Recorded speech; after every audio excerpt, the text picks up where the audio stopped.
नमस्कार, स्वागत है आपका अपने YouTube चैनल राजीविका समाचार पर।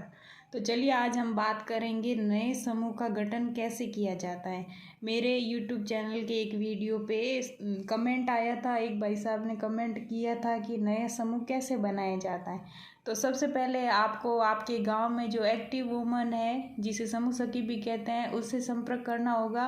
वो भी नया एसएचजी बनाती है और या फिर कोई सीआरपी टीम आती है ग्राम पंचायत में, जब मीटिंग होती है तो उनसे कांटेक्ट करके भी आप नया एसएचजी बना सकते हैं, या फिर आप आरपीआरपी से कांटेक्ट करके भी एक नया समूह बना सकते हैं। तो समूह बनाते हैं तो उसका 3 दिवस का प्रशिक्षण होता है।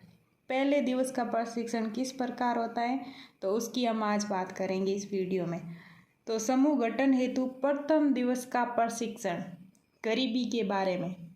महिलाओं गांव में सर्वे किया जाता है, या तो एडब्ल्यू के द्वारा या सीआरपी टीम के द्वारा। तो वो गांव में सर्वे करके गरीब परिवारों को चिन्हित करके गरीब परिवारों को ही समूह में जोड़ते हैं। और जैसे कि हम सबको पता है कि राजीविका का मूल उद्देश्य गरीबी उन्मूलन और महिला सशक्तिकरण है। तो गरीबी के बारे में पहले प्रथम दिवस के प्रशिक्षण में समझाया जाता है। तो मीटिंग इस प्रकार की जाती है, दिनांक वार समय, जो भी दिनांक वार और समय होता है वो लिखा जाता है। फिर समूह का नाम, जो भी महिला डिसाइड करती है कि हमारे समूह का नाम ये रखना है। सर्वप्रथम तो हमें ये जान लेना चाहिए कि समूह में कम से कम 10 महिलाएं होनी चाहिए और ज़्यादा से ज़्यादा एक समूह में 15 महिलाएं जुड़ सकती हैं और 12 महिलाओं का एसएचजी आदर्श एसएचजी के कहलाता है। तो फिर समूह का नाम महिलाएं जो डिसाइड करती हैं वो लिखा जाता है। ग्राम पंचायत, जिस ग्राम पंचायत में वो एसएचजी बन रहा है तो वो नाम लिखा जाएगा। प्रशिक्षण का स्थान, जैसे कि अध्यक्ष के घर पर प्रशिक्षण रखा। कुल सदस्यों की संख्या इस एसएचजी में 10 है। उपस्थित सदस्यों की संख्या 10 के 10 उपस्थित थे। फिर एजेंडा, वैसे तो हमारे प्रथम बैठक और द्वितीय बैठक, जैसे कि राजीविका की वीकली बैठक होती है, उसमें एजेंडा 15 होता है।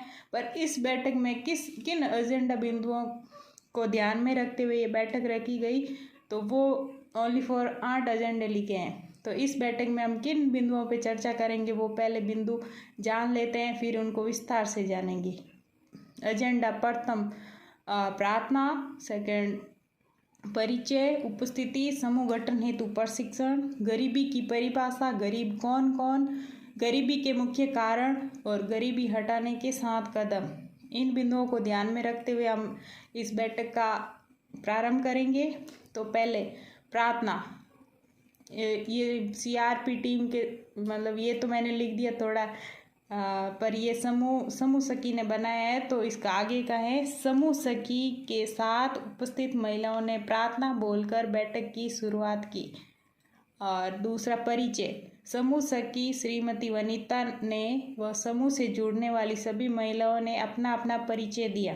तीसरा उपस्थिति, समूह सखी के साथ ही समूह से जुड़ने की इच्छुक सभी महिलाओं उपस्थित हुई इस बैठक में।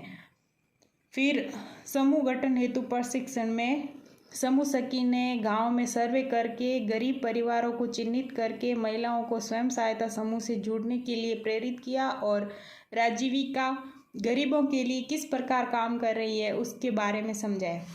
फिर आगे एजेंडा बिंदु 4 के अनुसार गरीबी की परिभाषा, गरीब किसे कहते हैं तो उसकी परिभाषा समूह सखी ने सदस्यों को समझाई।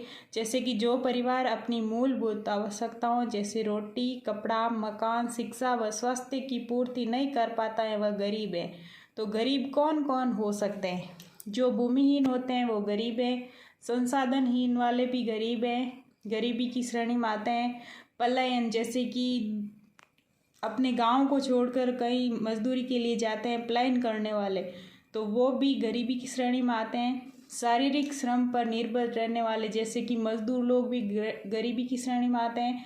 भीख मांगने वाले, विकलांग, विधवा, बेसहारा और कर्जदार, ये सब लोग गरीबी की श्रेणी में आते हैं। तो गरीबी के मुख्य कारण क्या है? राजीविका के माध्यम से गरीबी के मुख्य कारण को जानकर गरीबों के उन्मूलन के लिए राजीविका का गठन किया गया है।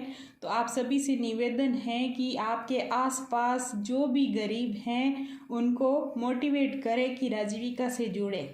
राजीविका बहुत ही अच्छा मंच है जिसके माध्यम से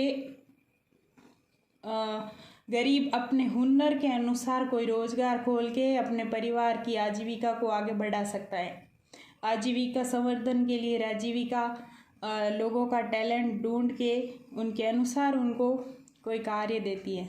तो गरीबी के मुख्य कारण एकता का अभाव, ज्ञान की कमी, पूंजी की कमी, संसाधन की कमी, हुनर की कमी और सरकारी योजनाओं का ना मिलना। तो गरीबी बढ़ाने वाले कारण कौन कौन से, इसके बारे में भी समूह सखी ने महिलाओं को समझाया। तो गरीबी बढ़ाने के कारण मुख्य कारण निम्न प्रकार हैं। पहला, अंधविश्वास, फिजूल खर्च, आलसीपन, अशिक्षा, बुरी आदतों की लत,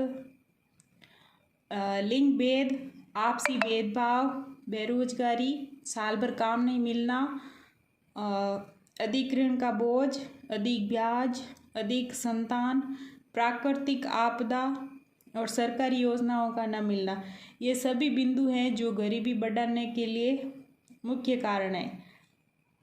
तो गरीबी हटाने के लिए सरकार कौन से 7 कदम उठा रही है, तो इनके बारे में भी इस प्रशिक्षण के प्रथम दिवस में AW ने महिलाओं को समझाया। जैसे कि गरीबी हटाने के 7 कदम निम्नलिखित हैं। गरीबों की पहचान करना, गरीबों को संगठित करना। राजीविका के माध्यम से गरीबों को संगठित किया जा रहा। पहले SHG से जोड़ के फिर SHG को ग्राम संगठन से जोड़ते हैं और जितने भी ब्लॉक स्तर में प्रत्येक पंचायत में जितने भी ग्राम संगठन बनते हैं उन ग्राम संगठन को CLF से जोड़ते हैं। तो वो एक महिलाओं की सारी कम्युनिटी बन जाती है। ब्लॉक स्तर पर एक त्रिस्तरीय सामुदायिक संगठन बन जाता है जिसके माध्यम से हम महिलाओं पर हो रहे अत्याचार, सरकारी योजनाओं का लाभ पाने हेतु अपने कदम उठा सकते हैं और गरीब महिलाओं को रोजगार व शिक्षा और महिला सशक्तिकरण के साधन उपलब्ध करवा सकते हैं। तो सरकार गरीबों को संगठित करती है, फिर क्षमताओं का विकास करना, उचित आजीविका का चयन करना, या तो गरीबों में जो हुनर है उस हुनर को पहचानते हुए सरकार बैंकों से ऋण उपलब्ध करवा के, कम ब्याज दर से ऋण उपलब्ध करवा के गरीबी उन्मूलन हेतु कार्य कर रही है। राजीविका के माध्यम से यह सब हो रहा है। और पूंजी प्राप्त करने के उपाय बढ़ाना। पूंजी प्राप्त करने के लिए राजीविका सरकारी व प्राइवेट बैंकों से कम ब्याज दर से गरीब लोगों को ऋण उपलब्ध करवाती हैं और आसान किस्तों में वो भर के एक साथ पैसे उपलब्ध होते हैं तो वो अपना कोई आजीविका का कार्य कर सकते हैं। फिर सामाजिक समस्याओं से लड़ने की क्षमता बढ़ाना। जैसे कि ग्राम संगठन स्तर पर प्रत्येक गांव की 100 से 150 महिलाएं ग्राम संगठन से जुड़ती हैं तो वो सामाजिक समस्याओं जैसे बाल विवाह, मृत्यु बोझ, इन समस्याओं के बारे में उनको जागृत किया जाता है और वो इन समस्याओं से लड़ने के लिए अपनी क्षमताओं का विकास भी करती है और